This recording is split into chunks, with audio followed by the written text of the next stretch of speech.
Oi, gente! Estou de volta com o Pod 7. Quem lembra do Pod 7? E aqui, voltando, eu escolhi uma presença muito especial, porque agora o Pod 7, sabe, podcast de peso? E A- agora é o novo momento do Pod 7 aqui, é uma nova temporada. E essa nova temporada não podia ter ninguém melhor que ela, gente. Kellen Abreu. Kellen Abreu, autora best-seller do Engenharia do Lucro, aqui para bater um papo conosco, para falar com o empresário sobre como ter lucro. Então, o papo vai ser muito interessante. Kellen, bem-vinda, direto dos Estados Unidos aqui para um bate-papo. Muito obrigada, tá? E é um prazer enorme te ter aqui com a Não, gente. gratidão minha, né? Quanto mais riqueza a gente distribuir para esse mundo, eu acho que a gente constrói muito melhor, um mundo muito melhor. Então, bora pra aí, manda ver. Ah. E Kellen, eu tive a oportunidade de participar de alguns bate-papos com você e hoje de uma palestra. E eu queria que você. E achei muito interessante a parte que você falou, né? Que você ficou um tempo na Angola e sentiu vontade de vir e trazer um projeto para mudar a sua cidade. E dentro disso não conseguiu, e aí mudou a sua visão. Eu queria que você contasse como que surgiu aí essa sua ideia de trazer aí, de ajudar as empresas a ter lucro para mudar um país? Eu fui trabalhar em Angola e uma coisa que eu acredito muito na minha vida era um tripé que é empreendedorismo, educação e esporte, né? E aí quando as pessoas também me perguntam, né, por que que eu tenho formação em educação física, eu falo que o esporte, ele fez com que eu, saindo de casa aos 14 anos e fosse morar numa capital sozinha, eu não me corrompesse, né, seja nas drogas, prostituição e tudo mais. Porque os amigos do esporte são outros. E quando eu estava em Angola, a gente conseguiu um projeto de 9 milhões. Eu falei, cara, se eu sou capaz de fazer isso para um país que não é o meu, eu queria fazer isso para um país que é o meu e para minha cidade. E aí eu fui lá fazer um projeto, era até a escola do atleta, a ideia é que as crianças pudessem sair da escola, fazer o esporte, também fazer a parte de reforço escolar e tudo. Porque eu acredito que a mudança da minha vida de classe social foi graças aos estudos. Meu pai é pedreiro, carpinteiro, minha mãe costureira, né? Nenhum deles terminou nem o quinto ano. E eu poder chegar no nível de duas faculdades, dois mestrados, um doutorado, para mim é a educação que transformou minha vida, mas junto no empreendedorismo e junto no esporte. Então esse tripé para mim é muito importante pela minha vida. E eu quis fazer isso também. Mas a tristeza é que quando você entra em questões políticas, né, você vê que as pessoas não estão muito preocupadas pelo bem comum. Mas você muitas vezes vê pessoas já querendo dividir um valor que nem chegou na conta ainda, nem chegou na comunidade. E quando eu vi aquilo acontecer, foi onde eu falei assim: para tudo, eu prefiro gerar riqueza do meu negócio privado e poder distribuir do que eu ficar contando com o governo, né, para a gente ganhar migalhas. Então foi daí que me instigou mais ainda, né? E somado a isso eu já tava de carreira, né? E eu vi que também tinha uma questão de quando eu era menor, minha mãe era costureira, e veio uma pessoa e disse para ela: Ó, você tem que abrir uma empresa. Só que minha mãe era costureira, segunda série primário. O que que ela não sabia nem que era CNPJ? E aí criaram um CNPJ para ela, o que ela teve consequência, bloqueou o CNPJ, o nome dela, como diz ela, ficou sujo, né? Porque bloqueio. Então assim, minha mãe ficou muito triste e eu prometi também para mim mesmo que eu não queria que mais ninguém, por falta de conhecimento em gestão ou em finanças, passasse por aquilo que a minha mãe passou. Então, daquele dia, não que eu tinha os 7, 8 anos, mas hoje, quando no ano passado eu estava participando de um pitch lá nos Estados Unidos, né, na San Francisco College, sobre o meu sistema de gestão, e eu não tinha preparado, assim, eu tinha gente muito mais preparada ali para fazer o PowerPoint. Eu fiz uma hora antes de pousar no aeroporto lá. E quando me perguntaram, né, por que que você faz o que você faz? E nessa hora veio essa imagem da minha mãe, daquele cartaz que estava lá, que ela tinha que abrir a empresa. E aí foi ali que eu entendi, o ano passado, verdadeiramente, o porquê eu tenho feito tudo aquilo que eu faço. E porquê que muitas vezes eu peguei muita empresa quebrada, que eu via aquela imagem da minha mãe e eu querendo ajudar, né? Mas ninguém vai dizer que você tirou a empresa dele do buraco, ninguém tem orgulho disso. E foi onde eu passei a mudar, de falei assim, não, eu vou tornar as pessoas mais abundantes, mais ricas, e quem quiser crescer, que vem comigo que vai ter resultado. Então foi aí que eu comecei a perceber muito mais que a riqueza gerada, ela gera um bem comum para todo mundo. E eu sempre falo que os empresários é que mudam um país, e quando a gente entende isso e começa a ajudar, a apoiar, é assim que a gente vai gerar riqueza para o nosso país, né? E que legal isso, porque é um trabalho com propósito. E quando a gente trabalha com propósito, os resultados vêm. E olha só, eu li recentemente uma pesquisa atualizada aqui, mais de 90%, esse número é menor, mas mais de 90% das empresas fecham pelo motivo de falta de gestão. Então, somente 10% é por outros motivos. 90% é falta de gestão. Então, ou seja, significa que com conhecimento, com a pessoa certa, talvez teríamos, né, a oportunidade de não fechar uma empresa. E participar de tudo isso é mágico, Isso é né? verdade. Eu até coloco também no livro isso, porque e não tá, e assim, o que que acontece? Primeiro, o Brasil ele empreende por necessidade, não por uma questão de oportunidade. Este já é o primeiro erro, né? Principalmente quando o país está em crise, começam a surgir muito mais negócios, muito mais empresas, e que dá uma falsa sensação que parece que o país está desenvolvendo. Mas não, são pessoas que saíram das empresas, foram desempregadas e vão buscar uma fonte de renda e vai lá e abre um CNPJ. Só que sem o preparo, até eu falo que não é nem feio, mas imagina, o padeiro ele sabe fazer muito bem pão, né? E ele não vai estudar finanças até que ele consiga o cliente, que ele faça um pão gostoso, que ele vá vender, né? Só que por essa falta de gestão, e hoje eu digo que o dia que aquele indicador do Sebrae, né, que fala que as empresas, o índice de mortalidade das empresas, quando eles começarem a cair, eu vou entender que eu tive participação nisso, porque essa é a minha maior luta, é que a gente diminua o número de empresas que morrem hoje no Brasil. Por isso que eu gosto de ensinar finanças do jeito simples, do jeito fácil, que o cara da padaria ele consiga olhar os números, entender e cobrar. Não que ele vai ser o cara financeiro lá dentro do setor, mas que ele vai saber cobrar da pessoa o mínimo que ele necessita para tocar o negócio dele melhor.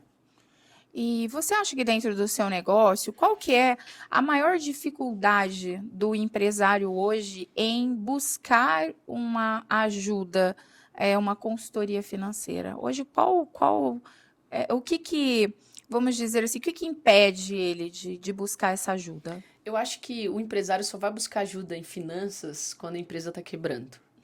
Porque ele acha que, como ele está vendendo, tá tudo certo. Só que muitas vezes é no teu crescimento que você quebra. Porque você não tem uma estrutura de custo bem definida, você não tem uma estrutura de time bem definida. E quando começa a faltar dinheiro, é que o empresário vai buscar alguém do financeiro. Porque até então ele vai botar o primo, o amigo, a pessoa de confiança que não tem uma formação para aquilo ali, né? Mas eu digo, nem precisa ter um grande especialista. Você tem só que entender alguns princípios básicos de finanças, que é ganhar mais, gastar menos, vender à vista e comprar no prazo, né? São alguns princípios que você começa a medir. Mas eu vejo muito, a sociedade ela ainda está muito focada no faturamento e não no lucro.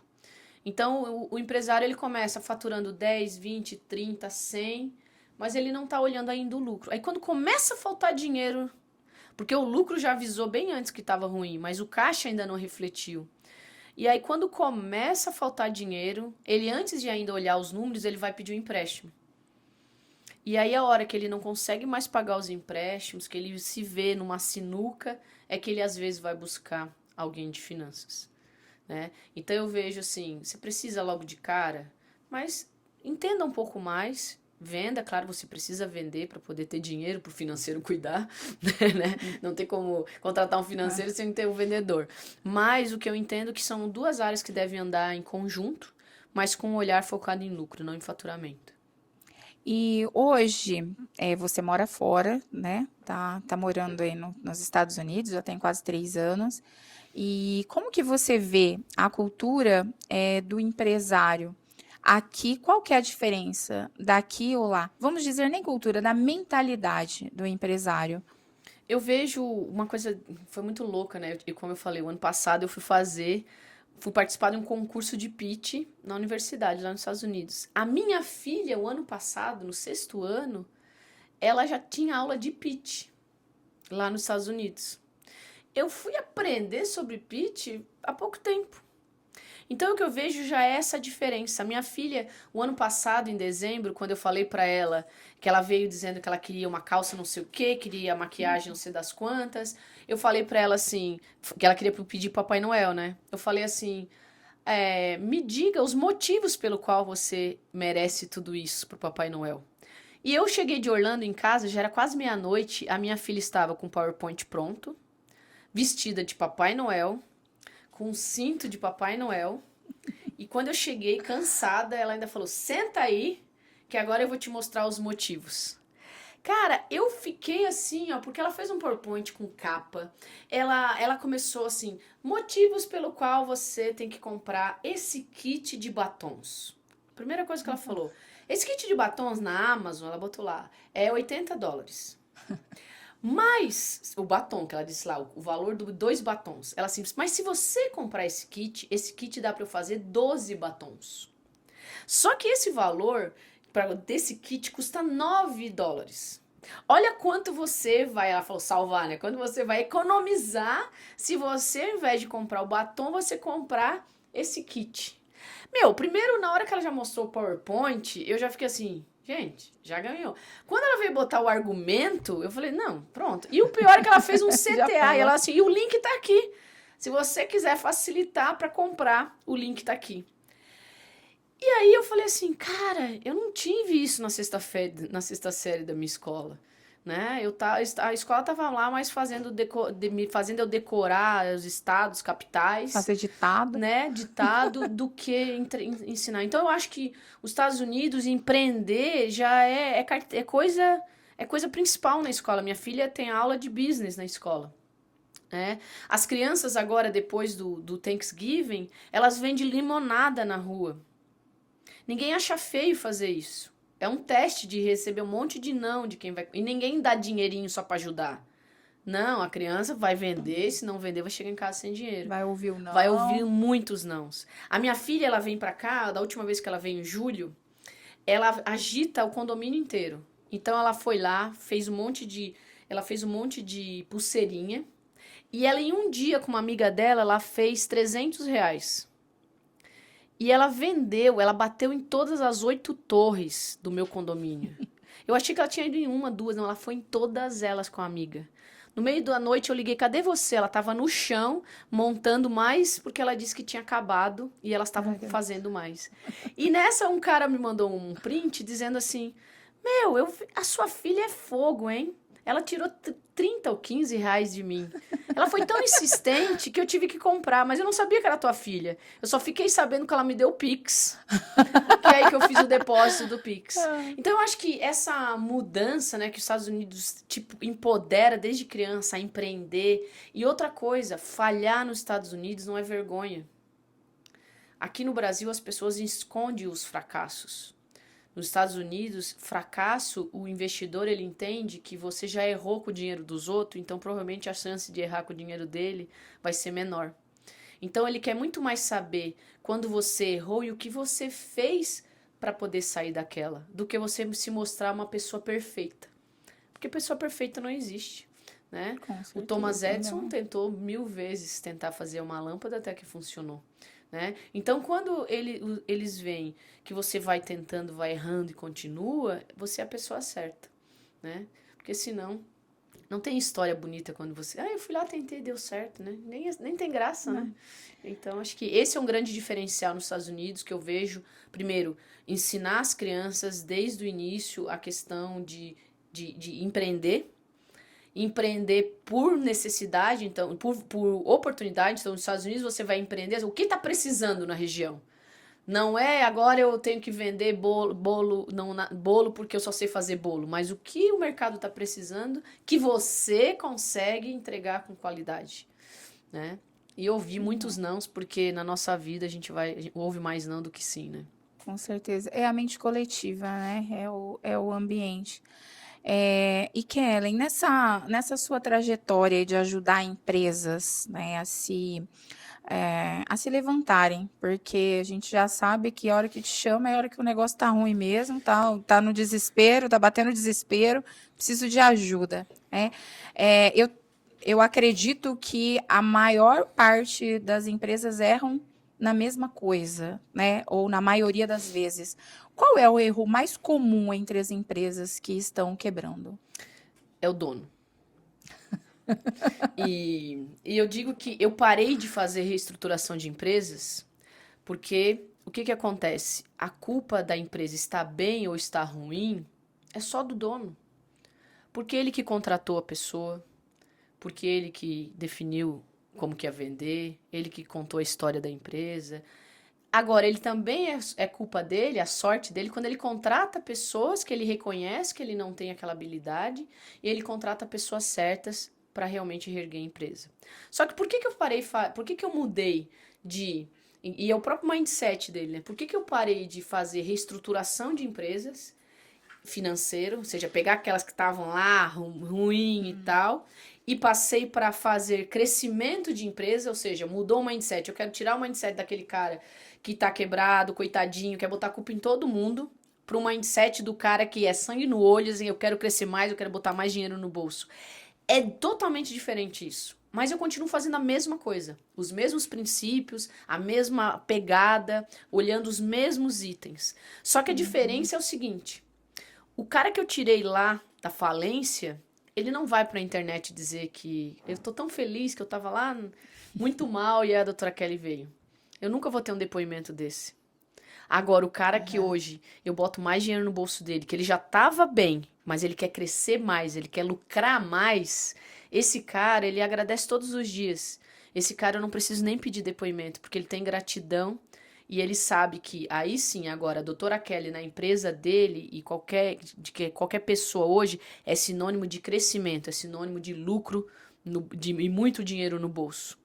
Então, hoje eu me orgulho de cada cliente meu, do crescimento que eles tiveram nos últimos anos, por causa dessa pegada de mindset focado no lucro.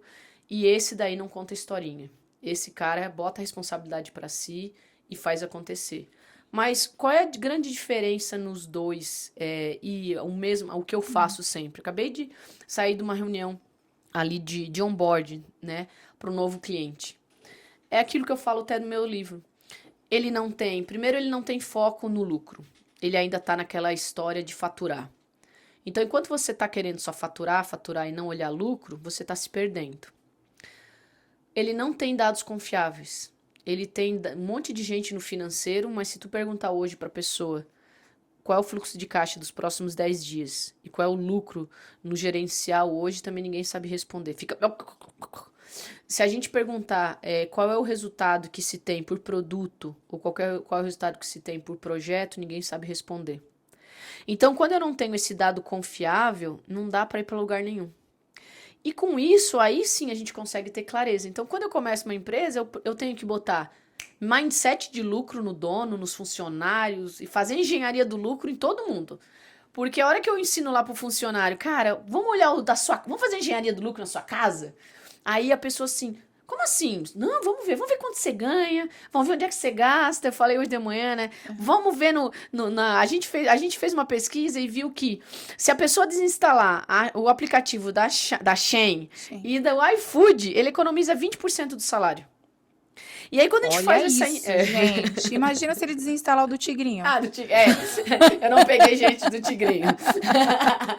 Mas é isso. Então, olha só que coisa louca. Só que o mais legal é que se eu faço essa engenharia na pessoa, no funcionário, ele começa a ter mais clareza, que é o terceiro pilar. Que o próprio dono da empresa tem que ter a clareza. Olhar então o DRE e ver que aquilo tá confiável e que aquele dado, putz, caraca, eu tô jogando dinheiro em reembolso. Olha só quanto que estou pagando de imposto. Será que eu não posso melhorar? Então, isso é o que eu tenho clareza. Com tudo isso, você tem então segurança para tomar a decisão, se vai definir, se vai demitir, se vai tirar um produto da prateleira, porque às vezes a gente se apaixona pelos produtos. Só que o louco é que se esse funcionário também tem a engenharia do lucro já na casa dele, qual é o sentimento agora que ele tem? Antes ele achava que ele ganhava pouco. Quando a gente começa a mostrar para ele que o problema é que ele gastava muito na Shein, que gastava muito no iFood e não estava coerente com a receita dele, ele começa a focar no lucro também da vida dele e ele começa a ver que, na verdade, ele não ganhava tão mal. Na verdade, é que ele não gerenciava bem o dinheiro dele. Então, para mim, os pontos principais na empresa, quando a gente chega, é o mindset do dono. Se o dono está com mindset de faturamento, a empresa não está nem olhando para lucro. Mas a hora que a gente troca isso e já vai para a confiabilidade dos dados, clareza e segurança, aí é um ciclo infinito de melhoria contínua. Eu percebo que assim, faturamento é ego, né? É. E é muito difícil lidar com o ego do empresário. Então, o foco dele geralmente é venda, venda, né? E para mudar isso Ele vai é lá, faz o complicado. oba-oba, Isso, oba, batemos 500 bater. milhões, 1 bilhão, 200 milhões, né? Mas e aí, tá sobrando quanto disso, né? E eu sempre falo, no faturamento é ego. E outra coisa que eu percebo também de erros e vou falar por erro também, porque eu também fui assim, é comissionamento em cima de faturamento, de vendas, e não em cima de lucro. Isso muda o jogo, vira o jogo. Pior ainda é Totalmente. comissão em cima da primeira venda. Aí o É. cara é igual gerente de banco que te liga no dia 30. Ah, Pai, eu tenho que para bater bater a a meta de meta. consórcio. Faz o seguinte, compra o consórcio aqui, pode cancelar semana que vem. Só que daí, olha só a enganação, né? Porque ele só vendeu ali na primeira para bater a meta, para ganhar a comissão dele, porque no mês que vem o banco não vai ter aquela Ele receita. não é recorrente, né? Então, isso também é um outro fator. É muito melhor você pagar a recorrência enquanto aquele contrato estiver Isso. ativo. Ou ele vai Isso ficar faz empolgado, total vai diferença, porque cuidar ele do vai cuidar cliente. do cliente. Ele vai cuidar do cliente todo mês, porque se ele não cuidar, o cliente sair da carteira dele. Então, tem algumas engenharias, eu acredito, dentro da comissão, que pode fazer total diferença para o empresário. Eu lido também, né, com consultoria, e o que você falou da mentalidade é nítido. Nós, como consultores, nós temos o mesmo método, né? Eu tenho o meu método, tenho o seu, tem vários consultores com vários métodos, né? Nas nossas áreas respectivas. E a gente implanta o mesmo método para todo cliente. E às vezes em um cliente, ele quadriplica o faturamento. E no outro cliente, ele melhora ali 20, 30%. E a responsabilidade está total no dono. A hora que a gente vai olhar, rodar lá um PDCA, a hora que a gente vai olhar quais foram as dificuldades, onde está o gargalo, por que não aconteceu, a gente impacta diretamente no investimento, no acreditar, no estar junto. Porque quando a gente implanta um processo, alguma coisa, quem tem que cuidar primeiro é o dono. Cuidar das pessoas que ele tem dentro da empresa. Então, assim, gente boa não trabalha por salário ruim. Não adianta. Não tem matemática, assim, que não adianta que a conta não vai fechar. Então, eu acredito que investir nas pessoas seja um caminho também para você atingir o E sucesso. gente boa também não trabalha com gente ruim, com líder Sim. ruim. Né? Então, assim, se a pessoa.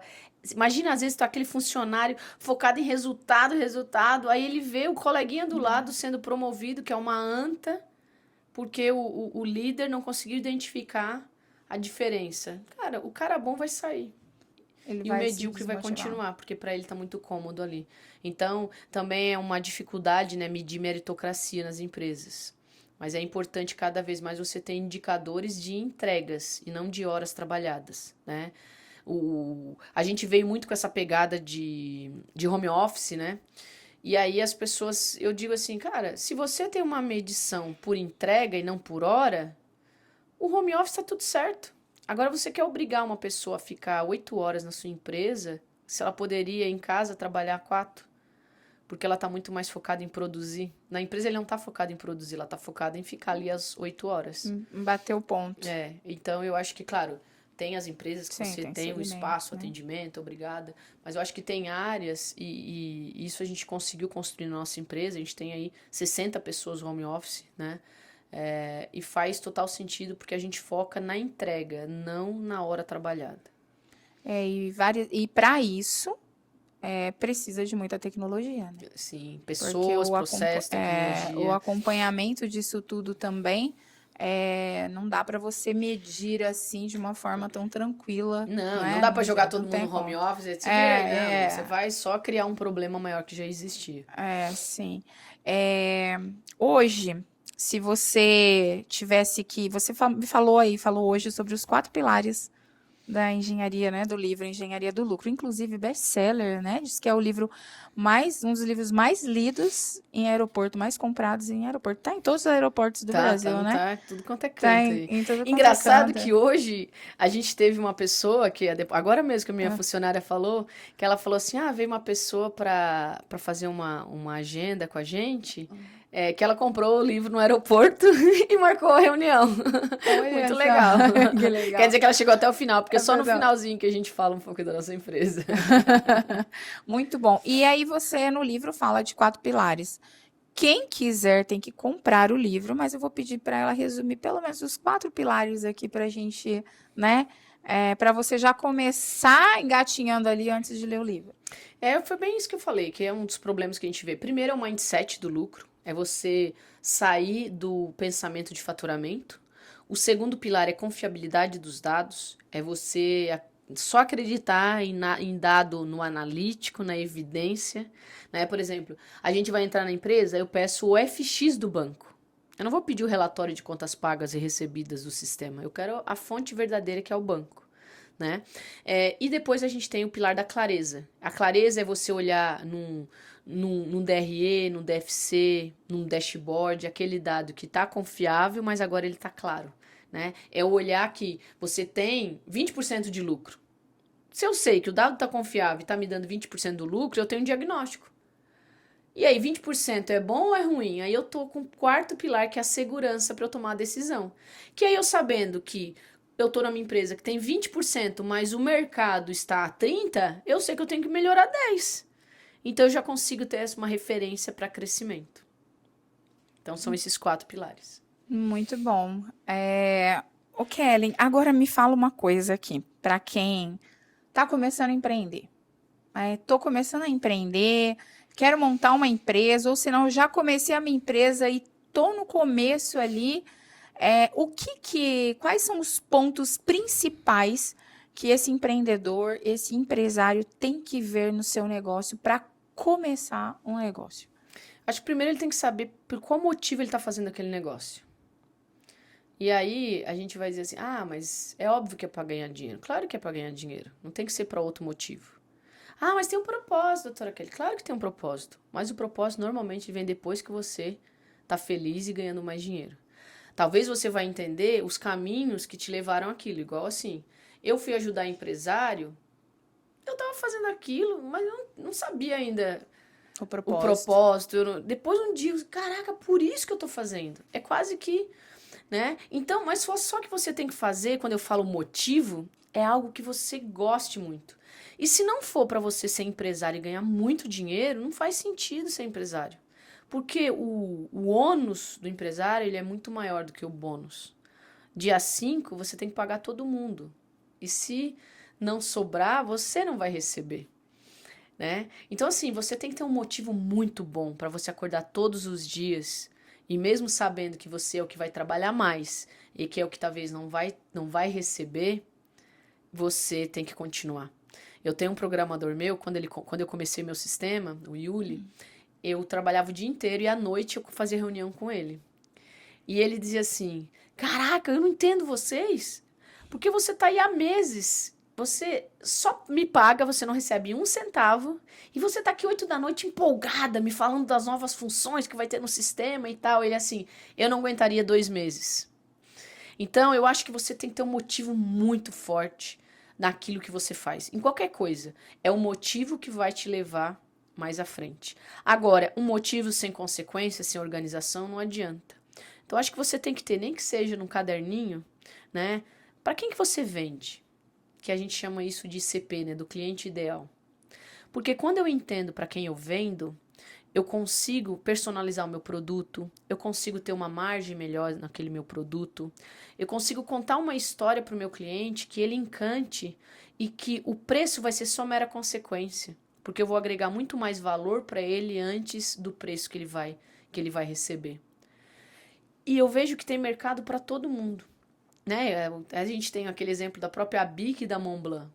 Cara, tem gente que paga $1.000 uma caneta e tem gente que vai querer pagar R$ 1 na Bic. Então tem mercado para todo mundo. Mas você precisa ter um motivo forte e você tem que saber para quem você vende. E aí criar valor para depois você determinar o preço. Fazendo isso e você tendo esse dado muito bem organizado, você vai conseguir tomar decisão. Então, precisa ser um sistema quando você está começando? Não. Mas você precisa saber para quem você vende, que valor que você entrega para aquela pessoa. Porque depois vai ser escala. Se você tem valor, você não está brigando por preço. Então, dinheiro não vai ser problema quando você tem um negócio que você entrega valor e as pessoas pagam o valor que deve ser. Né? Às vezes o pessoal até brinca com aquela ideia, né?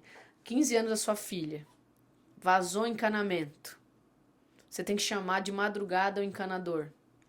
Qual é o preço que aquela mãe, pro aniversário da filha, vai pagar para ter os 15 anos? Aquela hora é valor, não é o valor da hora do canador, não.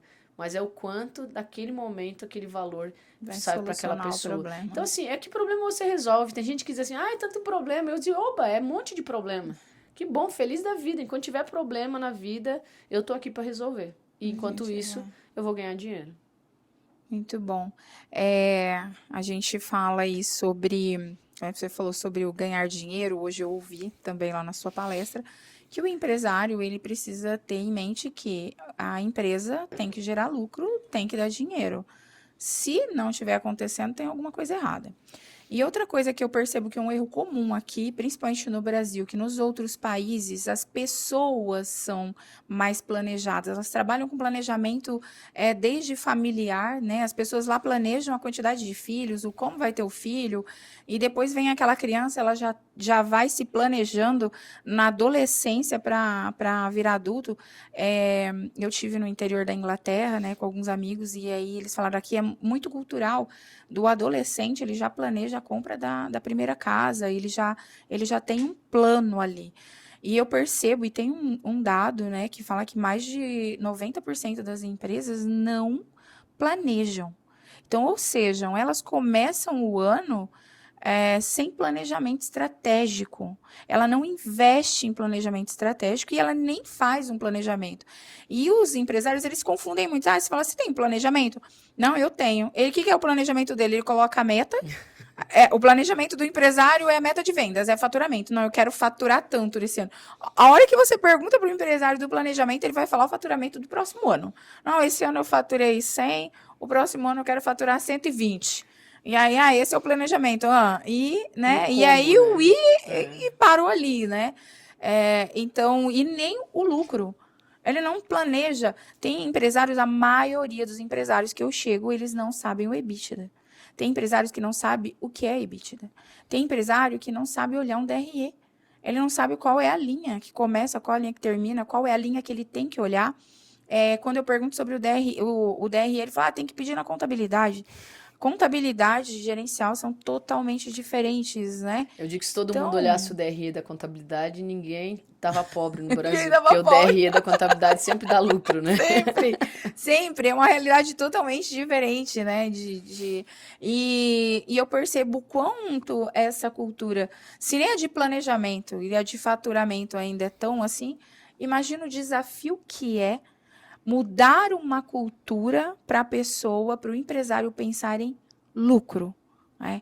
Então, como a gente faz isso dentro de uma empresa? Quando você começa esse trabalho seu dentro da empresa, eu sei que você começa ali pelo dono, mas quais são as técnicas utilizadas? Olha aqui, já está pedindo, né, gente?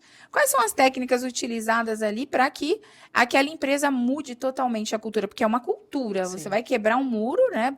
Bater ali, quebrar, derrubar um muro e mudar uma visão total, assim, né, do empresário. É quase ser psicólogo também, né? Mas quando a gente está falando de lucro, né? Ele tem que começar do dono, mas tem que tirar da mente dele, até ele às vezes acha que ele é malvadinho.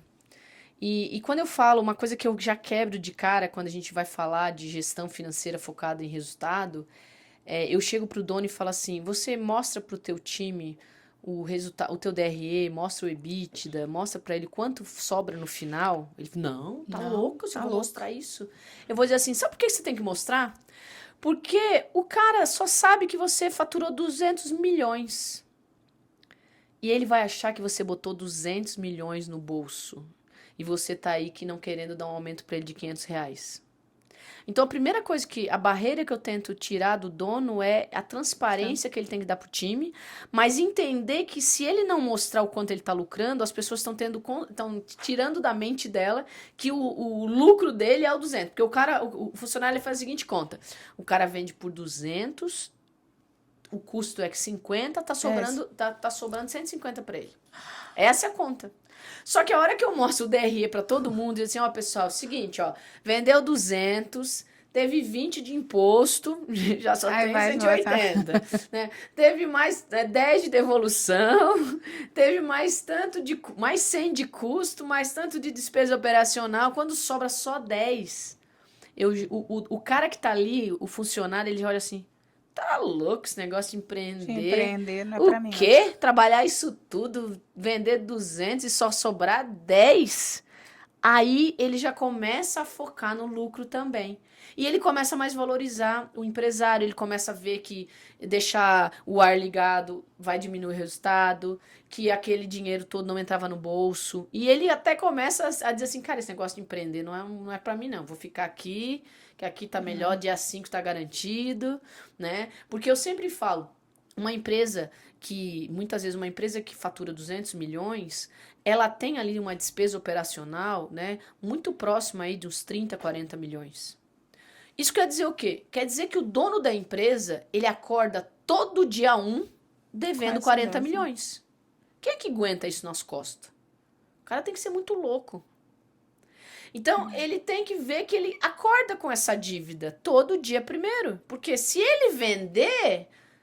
o vendedor vender, tá tudo certo. Mas se ninguém vender nada, ele tem 40 milhões que ele tem que pagar. Então, é isso que eu tento mostrar logo de cara. Mostrar transparência para o time, para saber que não é o faturamento que entra no bolso do dono. Mostrar que empreender não é para qualquer um e tá tudo certo, né? As pessoas começaram a romantizar o empreendedorismo, né? Cara, não é para todo mundo.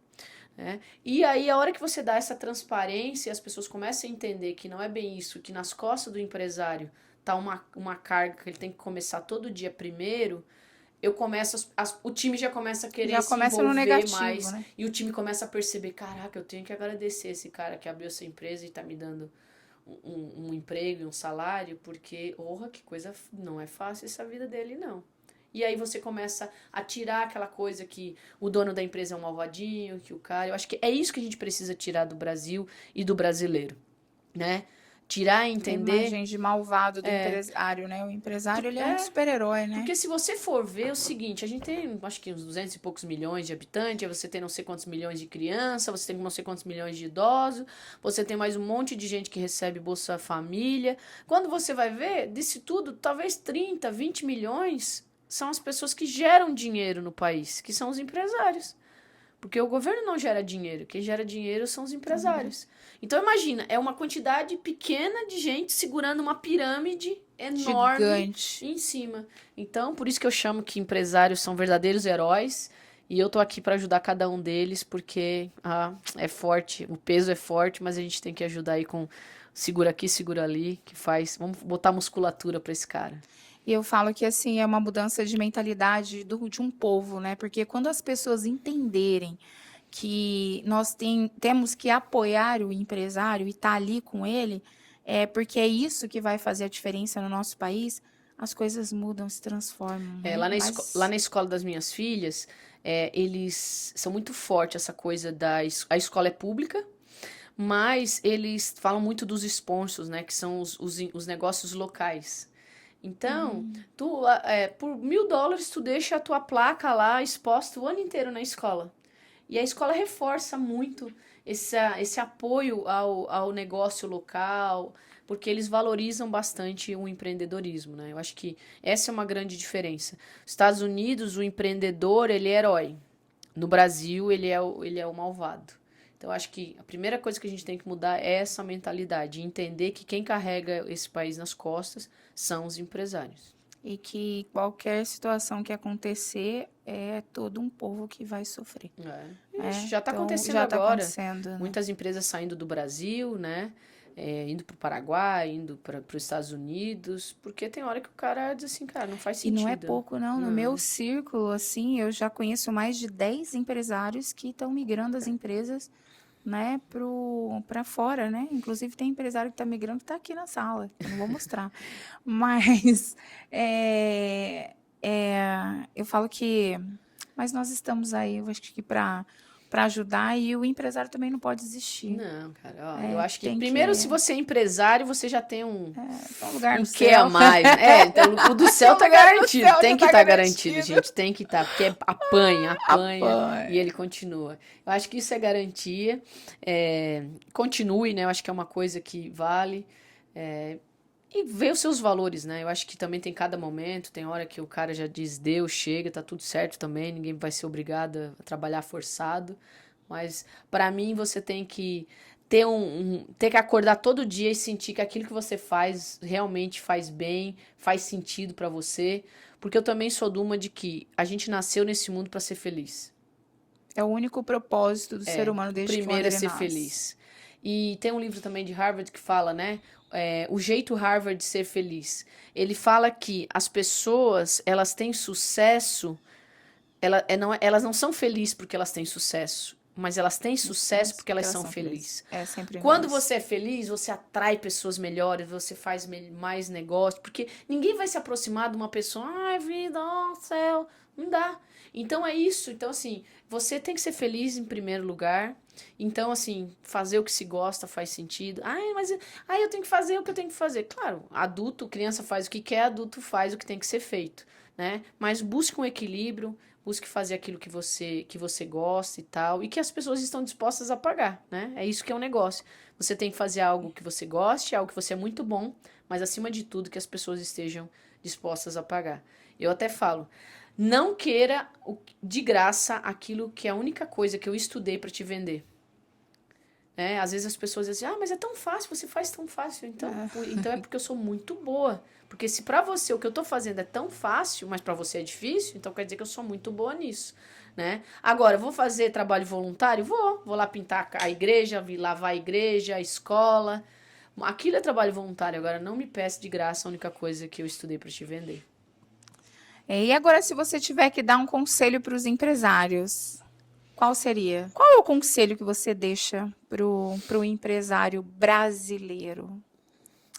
Eu acho que você tem que focar em botar muito dinheiro no bolso.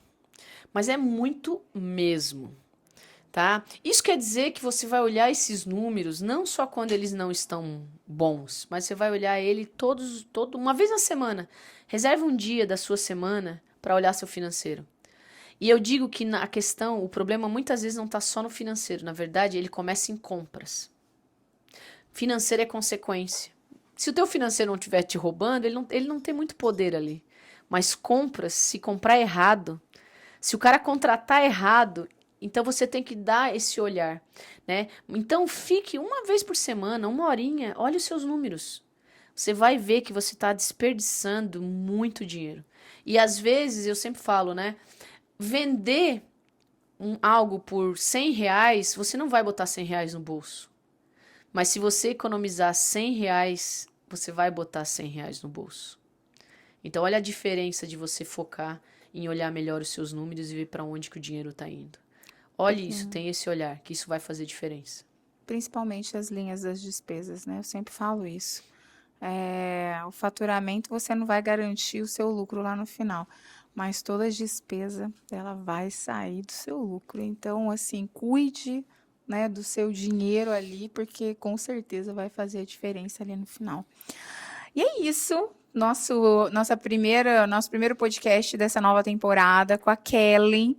Adorei o bate-papo. Eu acredito que é isso mesmo. A gente vir aqui é falar, é contribuir. Então, obrigada pela sua contribuição. É muito importante. Isso para mudar o nosso país, né? O nosso cenário é cuidar dos empresários.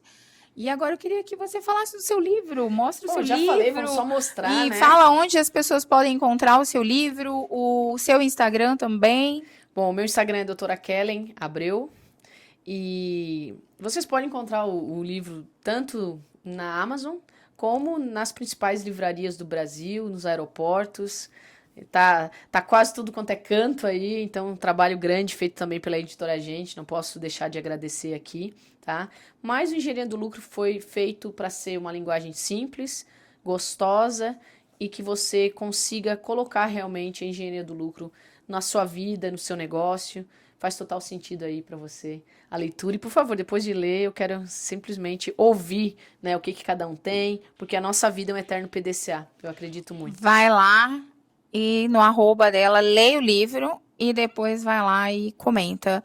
E é isso. Mais um final do primeiro episódio do Pod 7 e a gente se encontra no próximo. Muito lucro, hein? Muito dinheiro Com no muito bolso. lucro.